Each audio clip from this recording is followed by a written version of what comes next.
నేను లేస్తే మనిషిని కాదన్నాడట వెనకటికొకడు. తీరా చూస్తే వాడు చచ్చిపోయిన తర్వాత చూస్తే 2 కాళ్ళు లేవట. అట్లుంది ఉత్తర కొరియా పరిస్థితి. తినటానికి తిండి లేదు, ఉండటానికి గూడు లేదు. ఆ దేశంలో అడుక్కు తినే పరిస్థితిలో ఉన్నారు జనం. వాడు మాత్రం ప్రపంచానికి హెచ్చరికలు జారీ చేస్తూనే ఉంటాడు. కిమ్ అనేటటువంటి ఒక నియంత చేతిలో ఉన్నటువంటి ఉత్తర కొరియా ఇప్పుడు ఇరాన్ మీద గనక అమెరికా అణుబాంబులు దాడి చేస్తే ఇజ్రాయెల్‌ని, అమెరికాని నామరూపాలు లేకుండా చేస్తాను. టెల్ అవీవ్‌ని, వాషింగ్టన్‌ని నేను ఎక్కడి నుంచినే పేలుస్తానంటాడు. ఇంతకీ వాడు ఇంతవరకు ఒక్కటంటే ఒక్క క్షిపణి కూడా ఒక్క దేశం మీద కూడా సరిగ్గా పేల్చడం చేతకాని దద్దమ్మలు అక్కడ ఉంది.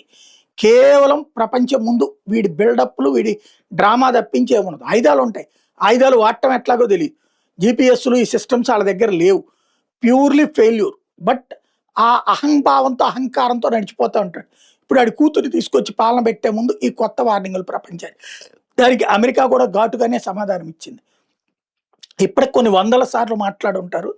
ఇరాన్ మీద అణుబాంబులేయాలని మేము అనుకోవట్లేదు. బట్ ఇరాన్ మీద బాంబులేసాం. మేము బాంబులేస్తే మా అంతు చూస్తానన్నది ఉత్తర కొరియా. ఇంతవరకు అడుగు కూడా పెట్టలేదు.